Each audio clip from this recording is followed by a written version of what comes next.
Orang-orang Adites dikenang oleh orang Arab sebagai ras yang hebat dan beradab. Mereka digambarkan sebagai pria bertubuh raksasa, kekuatan mereka sama dengan ukuran mereka, dan dapat mudah memindahkan batu-batu besar. Mereka adalah arsitek dan pembangun yang ulung. Mereka banyak mendirikan monumen yang tinggi dari kekuatan mereka, dan karenanya, di antara orang Arab, muncul kebiasaan menyebut reruntuhan batu besar yang tersisa dengan sebutan, bangunan orang Adi. Sampai hari ini orang Arab mengatakan, kaum Ad. Dalam Al-Quran mereka disebut telah membuat bangunan-bangunan yang mereka bangun di tanah tinggi, tempat-tempat tinggi untuk hal yang sia-sia, ungkapan yang membuktikan bahwa, penyembahan berhala mereka dianggap telah diwarnai dengan budaya sabisme atau pemujaan terhadap bintang. Lenormand, dalam legenda ini, kita menemukan jejak peradaban tinggi, konstruktor bangunan besar, dengan peradaban maju, serupa dengan Chaldea, yang menganut agama yang mirip dengan Babel, kemajuan material bersekutu dengan kebejatan moral yang hebat dan ritus cabul. Fakta-fakta ini pasti benar dan benar-benar sejarah, karena di mana-mana mereka bertemu dengan orang-orang Ethiopia, di antara orang Kanaan, saudara mereka berasal. Petik 2. Juga malapetaka besar yang menghancurkan seluruh bangsa Adite, kecuali sedikit orang yang melarikan diri karena mereka telah meninggalkan penyembahan berhala. Awan hitam menutupi daerah mereka di mana seluruh kawasan terjadi badai dahsyat dan banjir besar, yang menyapu bersih segalanya. Kaum Adites pertama diikuti oleh kaum Adite kedua, mungkin kaum Adite kedua inilah yang telah lolos dari bencana besar itu.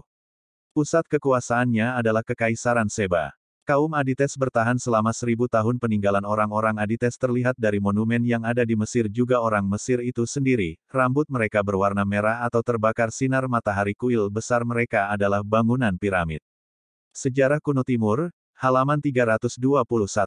Agatharchides tentang Sabian, dari buku The Mari Erythraio, hal 102. Rumah mereka dihiasi dengan sangat luar biasa, dan peralatan dari segala jenis, emas dan perak, tempat tidur dan perak, dan semua perabotan dengan kekayaan menakjubkan. Bangunan mereka miliki dengan kolom berselubung emas, atau perak.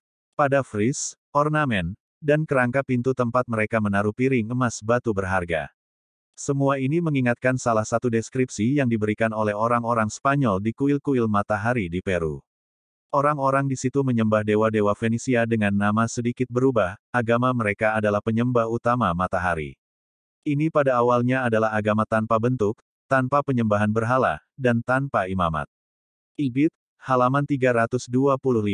Mereka menyembah matahari dari puncak piramida, mereka percaya pada keabadian jiwa. Dalam semua hal ini kita melihat kemiripan dengan Atlantis, Kekaisaran Ethiopian atau Kusite yang besar, yang pada zaman paling awal, seperti yang dikatakan Rawlinson, dari Kaukasus ke Samudra Hindia, dari tepi Laut Tengah ke mulut Sungai Gangga, adalah Kekaisaran Dionysos, kerajaan Atlantis. L.L. menyebut bahasa yang digunakan sampai hari ini oleh orang Arab Mahrah, di Arab Timur, bahasa orang-orang Ad, dan Dr. J.H. Carter, dalam Bombay Journal of July, 1847, mengatakan, ini adalah bahasa paling lembut dan paling manis yang pernah saya dengar. Akan menarik untuk membandingkan dialek ini dengan bahasa-bahasa Amerika Tengah. Dewa Thoth dari orang Mesir, adalah dewa yang disebut Ed-Hodes. Kita beralih ke ras kuno lainnya, keluarga Indo-Eropa, ras Arya, dalam Sanskrit Adim, berarti dahulu. Di antara orang Hindoos menyebut orang pertama adalah Atima, istrinya adalah Heva. Mereka tinggal di sebuah pulau, dikatakan sebagai Sri Lanka. Mereka meninggalkan pulau itu dan sampai di sana tanah utama. Ketika terjadi bencana alam yang hebat, komunikasi mereka dengan tanah orang tua selamanya terputus. Mari kita perhatikan kata Langka. Kata ini adalah kata yang telah mengalami distorsi lokasi. Saat ini banyak orang menginterpretasikan atau mengarah pada Sri Lanka atau Ceylon. Kata Langka, hipotetis literasi juga lokasi tempat Langka, adalah istilah teknis Sanskerta yang digunakan dalam ilmu-ilmu India kuno seperti astronomi, matematika dan geometri. Hal ini tercatat dalam Alkitab di India. Sumber Sohganga, Langka, adalah nama daerah yang disebutkan dalam Kavyamimamsa dari abad ke-10 Raja Sekara. Dalam Ramayana, Kavyamimamsa Rajaihara dan Balaramayana, deskripsi pulau ini tidak mendukung identifikasinya dengan Ceylon atau Sri Lanka. Pulau ini terletak di sisi barat semenanjung di luar Travancore, sementara Sri Lanka berada di sisi timurnya. Langka di ekuator tempat meridian memotongnya, yaitu tempat dengan bujur 0 derajat dan lintang 0 derajat atau koordinat Lu 0 derajat mendekatinya, adalah matahari berada di posisi equinox, tepat di atas objek di bumi, menghasilkan objek tersebut tidak mempunyai bayangan. Koordinat Sri Lanka, lokasi ini berada di 10.279, 282.35.5. Pusat peta 7 derajat 51, N 80 derajat 45, E 7,85 derajat utara 80,75 derajat timur, Kota Kolombo 6 derajat 56, 04, N, 79 derajat 50 menit 34 detik timur, 6,93444 derajat utara 79,84278 derajat timur. Ringkasnya, lintang utara Sri Lanka adalah berada di antara 6 derajat sampai 7 derajat, bukan equinox, atau bukan lokasi yang di situ menghasilkan efek tanpa bayangan, jadi bukan juga di Sri Lanka. Berdasarkan hasil pengukuran dan penelitian J.W. Izerman dibantu Delprat tahun 1889, 0 derajat 21 Lu adalah posisi equinox. Secara astronomi situs Muara Takus, Kampar Riau Indonesia terletak pada garis yang dimaksud, tanpa bayang, di sini yang benar. Jadi secara astronomi situs Muara Takus terletak pada garis khatulistiwa koordinat 0 derajat 21 Lu dan 100 derajat 39 BT, 0,09 bujur timur, disinilah area tanpa bayang. Equinox. Tanpa bayangan, di situs Muara Takus Kampar Sumatera Indonesia yang dikunjungi peziarah Tiongkok dari Fahuan 337 sampai 422 m hingga Ising abad 7 m. Datang untuk belajar, menyalin banyak catatan tentang Dharma atau Dhamma, dibawa ke negerinya, bukan membawa ajaran Buddhism dari negerinya disebarkan ke sini. Ini membuktikan bahwa kata Ceylon yang ditemukan pada buku-buku di antaranya kitab Mahavamsa, adalah bukan Sri Lanka saat ini, tapi berada di Kampar Riau, Sumatera, Indonesia. Di sini kita tampaknya memiliki ingatan tentang penghancuran Atlantis. Brian mengatakan, At adalah yang pertama. Orang Persia menyebut orang pertama, At-Amah. Adon, adalah salah satu nama dari dewa tertinggi Fenisia, dari itu berasal dari nama dewa Yunani, Adonis. Tercatat dalam Arf Genesis adalah Ar-At of the Kusites, sekarang dikenal sebagai Ruat. Ini adalah serangkaian kota yang terhubung 12 mil di sepanjang pantai, penuh dengan reruntuhan yang paling besar dan megah dahulunya. Sir William Jones mengatakan kaum itu adalah Persia pada zaman paling awal. Dia mengatakan, Mosan meyakinkan kita bahwa pendapat pendahulu itu adalah raja pertama Iran, dan seluruh bumi, adalah mazhab At, yang ia terima dari Sang Pencipta, dan tercatat di antara beberapa kitab suci, dalam bahasa surgawi, yang digunakan oleh penulis Musulman, memberikan judul Arab Desatir, atau Regulations. Mazhab At, menurut pendapat orang Persia kuno, orang yang ditinggalkan pada akhir siklus besar terakhir kaumnya. Pada awalnya Raja Atlantis. Penamaan tampaknya terlihat pada dewa-dewa kuno ini dikelompokkan bersama sebagai Aditya, dan dalam nama ini, Aditya, kita menemukan kemiripan yang kuat pada budaya Semit sebagai Adites, dan cerita lain tentang Atlantis, atau Atlantis. Dalam menguatkan pandangan ini, kita dapat kesimpulan. 1. Dewa-dewa yang dikelompokkan bersama sebagai Aditya adalah yang paling kuno dalam mitologi Hindu-India. 2. Mereka semua dewa cahaya, atau dewa surya. Studi Oriental dan Linguistik Whitney, halaman 39. 3. Ada 12 di antaranya. 4. Kedua-belas dewa ini memimpin 12 bulan pada tahun. 5. Mereka adalah serapan dari masa lalu yang sangat terpencil. Whitney, sepertinya ini adalah usaha dari agama India untuk melakukan perkembangan baru secara moral. 6. Arah, yang merupakan perubahan karakter dan keadaan masyarakat telah menyebabkan gagal di tengah, dan kembali lagi menjadi kelupaan, meski belum setengah selesai dan tidak jelas. 7. Dewa-dewa ini disebut anak-anak Aditi, sama seperti di dalam Alkitab kita dapati kesamaan penamaan kepada anak-anak Adab, yang adalah pencetus dan pemusik pertama. Aditi bukan dewi sebagai putri ratu, dia anak-anak yang adil. Petik 2. 8. Aditya, ditinggikan di atas semua ketidaksempurnaan, mereka tidak tidur atau mengedipkan mata. Orang-orang Yunani menganggap sebagai mewakili Tuhan mereka sama-sama terjaga dan maha tahu. Karakter mereka adalah semua kebenaran, mereka membenci kejahatan. Kita telah melihat ciri-ciri yang sama seperti yang dimiliki orang-orang Yunani terhadap raja-raja Atlantis.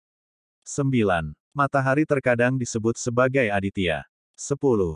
Di antara aditya adalah Varuna, setara dengan Uranus, yang identifikasi dengan Atlantis. Di Veda Varuna adalah dewa lautan.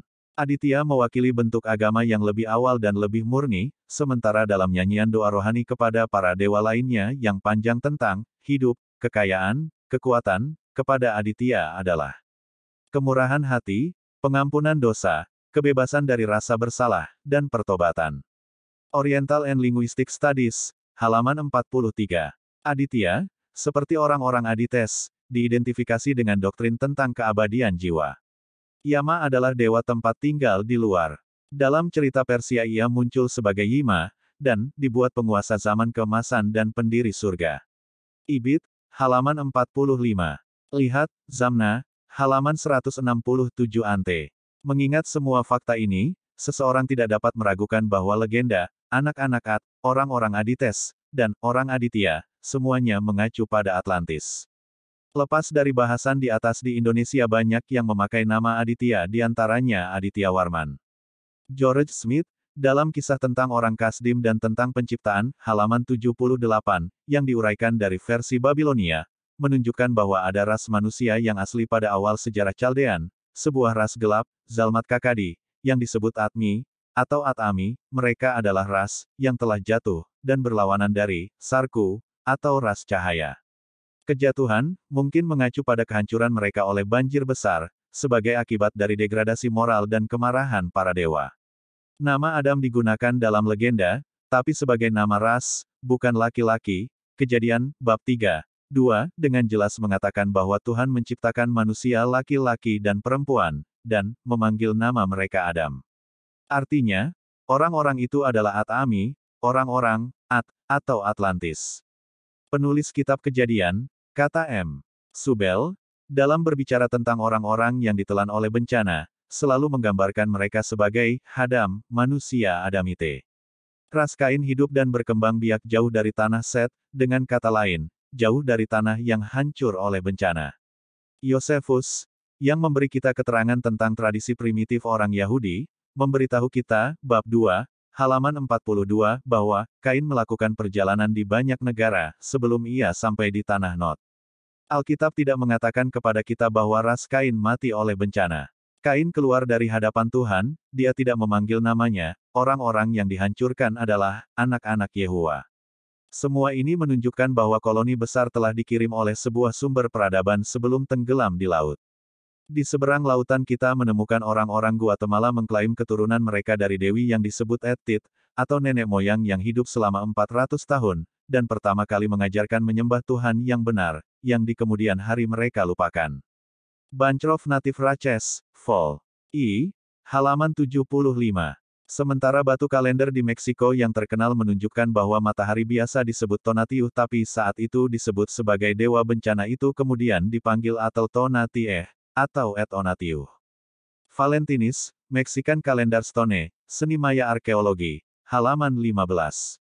Dengan demikian kita menemukan anak-anak At di dasar semua ras manusia yang paling kuno, yaitu orang-orang Ibrani, Arab, Kasdim, Hindoos, Persia, orang Mesir, orang Ethiopia, orang-orang Meksiko, dan orang-orang Amerika Tengah. Kesaksian sejarah menunjukkan bahwa semua ras ini jika ditelusuri awal mereka kembali ke Atlantis.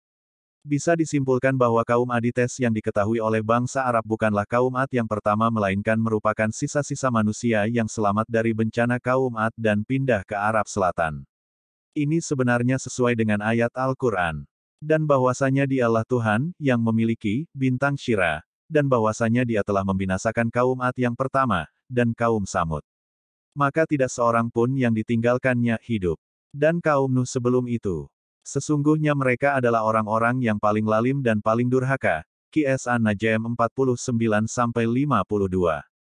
Dan mungkin sekali kaum Ad juga mempunyai ritual pemujaan terhadap benda-benda langit misalnya terhadap bintang Sirius. Kalau kita telah kaum Adites yang mendarat di Arab Selatan akhirnya berkembang menjadi kaum Saba yang kita tahu memuja matahari. Situs Gobekli Tepe yang berusia 11.000 tahun, sama dengan waktu kehancuran Atlantis menurut Plato, juga sepertinya mengkultuskan bintang Sirius. Kita bisa melihat kesamaan-kesamaan cerita yang bersumber dari kitab suci sebagai berikut. 1.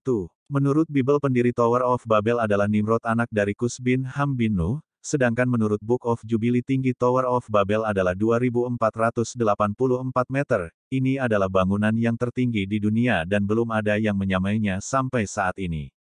2. Menurut Al-Quran kaum Ad mendirikan pilar-pilar yang sangat tinggi yang belum pernah dibuat sebelumnya di muka bumi. 3. Menurut mitologi Yunani Atlas menopang langit dan bumi dan disimbolkan dengan pilar yang menjulang tinggi menyentuh langit. Bapa dari Atlas menurut mitologi Yunani adalah Iapetus yang kemungkinan adalah Iaphitus bin Nuh. Sedangkan menurut Plato, bapa dari Atlas adalah Poseidon yang kemungkinan adalah Sidon bin Kanaan bin Ham bin Nuh. 4. Menurut mitologi India Kashyap adalah bapa dari para Adityas yang juga dikenal sebagai para Devas. Kashyap kemungkinan adalah Kus bin Ham bin Nuh, sedangkan para Adityas kemungkinan adalah kaum Ad. Istri-istri Kashyap adalah anak-anak Prajapati atau Iaphitus bin Nuh. 5. Jadi kaum Ad kemungkinan adalah keturunan Iaphitus dan Ham. Ini juga sesuai narasi Bible di mana pendiri Tower of Babel adalah Nimrod anak dari Kus bin Ham bin Nuh. Sesuai juga dengan legenda bangsa Arab bahwa kaum Adites, Ad, adalah keturunan Ham bin Nuh. Jadi para Adityas dari mitologi India itu kemungkinan adalah Nimrod dan kaumnya yang membangun Tower of Babel yang mempunyai tinggi 2484 meter. Ini yang disebutkan oleh Al-Quran sebagai kaum Ad yang membangun pilar-pilar Iram yang tidak pernah dibuat sebelumnya di muka bumi ini. Dan ini yang disebut sebagai Atlas dalam mitologi Yunani yang juga terkenal dengan pilarnya yang sampai menyentuh langit, dan Atlas juga merupakan anak dari Iapetus atau Iaphitus bin Nuh. 6. Kaum Ad dihancurkan oleh angin menurut Al-Qur'an. Menurut Bible Menara Babel juga dihancurkan oleh angin. Menurut mitologi India, Indra pemimpin para Adityas Devas, adalah penguasa angin badai dan petir. Menurut mitologi Yunani, para Titans kelompok raksasa di mana Atlas adalah salah satunya, dihancurkan oleh Zeus sang penguasa angin badai dan petir. 7. Kaum Ad digambarkan sebagai kaum yang sombong akan kekuatan mereka dan suka menyiksa dengan bengis dan kejam atau bisa juga dikatakan kaum Ad mempunyai ciri kaum penjajah imperialis.